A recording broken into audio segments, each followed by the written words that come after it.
Let's get up close and personal with the wildlife with some facts from Firewatch. Firewatch is the story of Henry from Colorado who becomes a fire lookout in the Wyoming wilderness, where his only form of human contact is his supervisor Delilah, and they together begin to face some mysterious circumstances. It was initially released on PC in February 2016 by Campo Santo in conjunction with Panic Incorporated. It was released on several consoles in September 2016, and with most recently porting to the Nintendo Switch in December of 2018. Firewatch's location is the real-life Shoshone National Forest and occurs approximately 1 year after the Yellowstone fires of 1988. The Shoshone National Forest covers nearly 2,500,000 acres in the state of Wyoming. It is one of the first nationally protected lands in an area where Native Americans lived for at least 10,000 years. Delilah even mentions them when Henry searches out for the scout camp. Wow, there's an old, I think it's called a medicine wheel out here. Yeah, it was made by Crow American Indians hundreds of years ago. There are lots of small ones. Have you ever been to Medicine Wheel Monument over in the Bighorns? I sure haven't. Well, it's worth a 3-hour detour on the way home in August. Neat. I'll keep it in mind. Henry is voiced by Rich Sommer, who played Harry Crane in Mad Men, and he actually ended up in the role because he was a big fan of board games. Patrick Ewing, one of the programmers in Firewatch, ran a board game blog on Twitter, and Sommer was one of the followers. And the rest is history.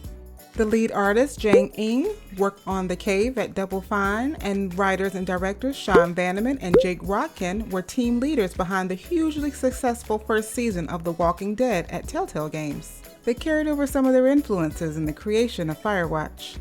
Despite often considered a walking sim, Firewatch was partially influenced by the Metrovania style of games, in the sense that it is one large interconnected world that becomes increasingly more available to the player as they fulfill certain requirements. For instance, there is a sign near Henry's post that blocks his ability to climb down until he has to come back the other way and accidentally breaks it. Also, many sections are blocked off until certain tools are found, such as a rope or a Pulaski. That's a fancy word for a firefighting axe. Firewatch sold 50,000 full-price units in its first month, making back the money spent on the game in only 1 day. In less than a year, it sold over 1 million copies. According to Jane Ng, approximately 4,600 individual trees were built into the game. In total, there are 23 different types of trees created to make a realistic outdoors experience. On this chart here, the top row of 14 trees are those most seen around the National Forest, while the 9 on the bottom are only found in specific areas of the game. While traversing the wilderness, Henry can find a turtle and choose the name and adopt him. In actuality, there are 6 potential locations where you can find the turtle, and whichever you find can become yours for life. When Henry is traveling through the aspen grove, Delilah mentions that they are a single root organism. Aspen's root system are rhizomatic in nature. Did I say that right? Which means there is an underground horizontally growing plant stem that sends out roots and shoots. In this case, new aspen trees. Aspens typically grow in colonies from a single seedling with new stems forming up to 130 feet away. A single aspen tree may live from about 40 to 150 years, but the root system may create new tree trunks for thousands of years. And here's another fact. It is also in the aspen grove where I always get lost. Although this is less of a fact about Firewatch and more of a fact about myself, because even though I grew up before everyone had access to a GPS, I still somehow struggle to read a map. Although Firewatch is a game about personal connections, other than Henry, there are no other humans that we can actually see in the game.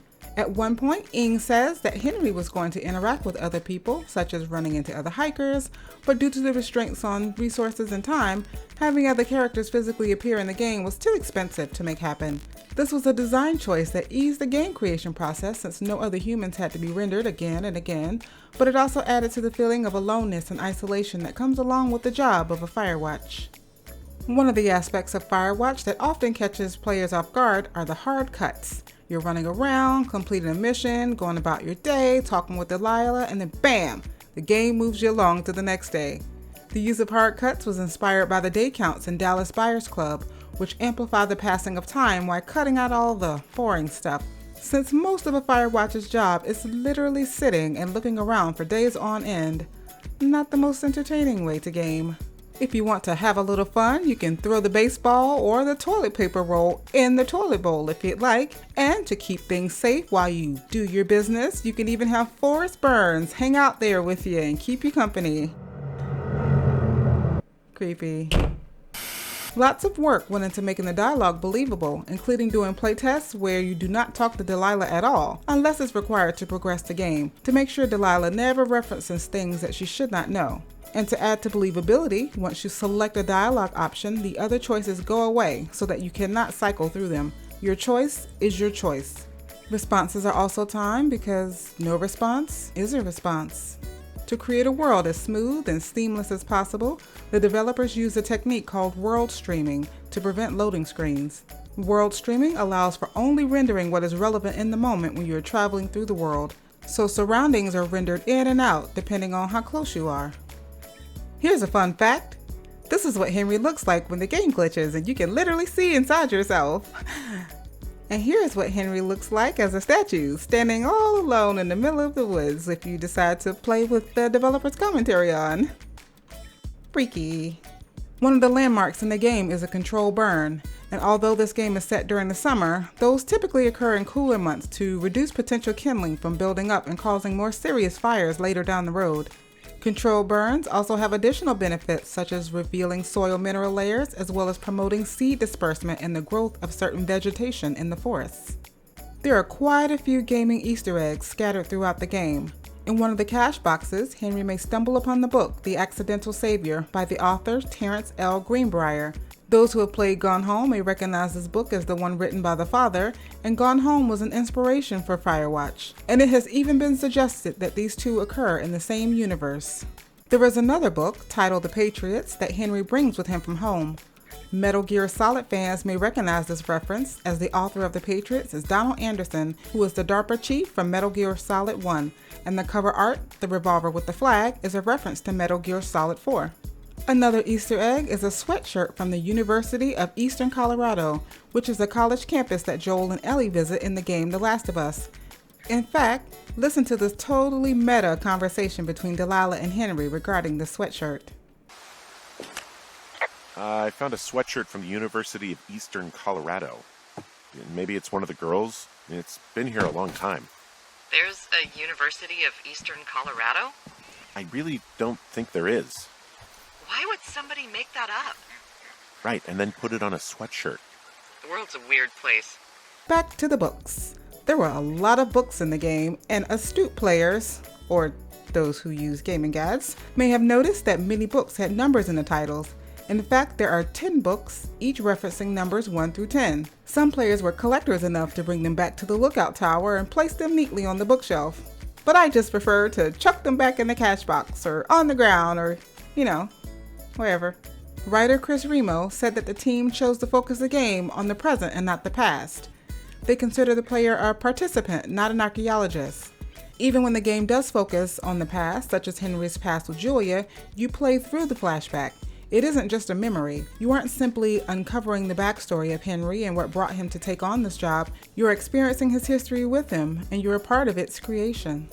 To create the best forest fire-esque look as they could, and to keep your graphics card from melting like candle wax, the developers created what was affectionately called the Henry Smoke Buffer. That is because instead of the smoke and haze associated with the fire being rendered into the environment, it was tacked onto Henry instead, sort of like Pigpen from the Peanuts. Their description, not mine. When exploring on day 2, Henry may run across a burned cabin when looking for why the communication has been cut off. If you travel downstairs, there's a bedroom and a stove, and if you look inside that stove, you'll find absolutely nothing.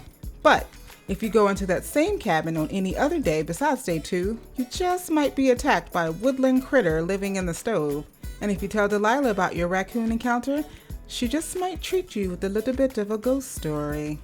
If you happen to own the Firewatch on the Nintendo Switch, load up the game in free roam mode, and you will find a note on the thoroughfare and Beartooth sign near the tower that will mark a location on your map and provide you the code 1964 for a special cache box, where you will find a Nintendo 64 game called Forest 64. Grab the cartridge, then take a look around and find a rather creepy statue of Forrest Burns sitting in a stone Nintendo 64.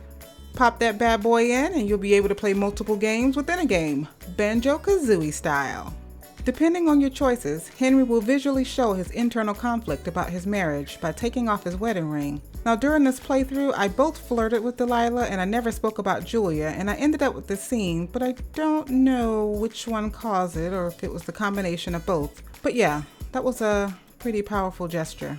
Although most believe that Firewatch only has one ending, that's not entirely true. In the secret ending, when the helicopter comes, Henry can make the choice not to go. If he does not get on the helicopter, it will leave without him and he presumably dies in the forest fire raging around him. Talk about a downer ending.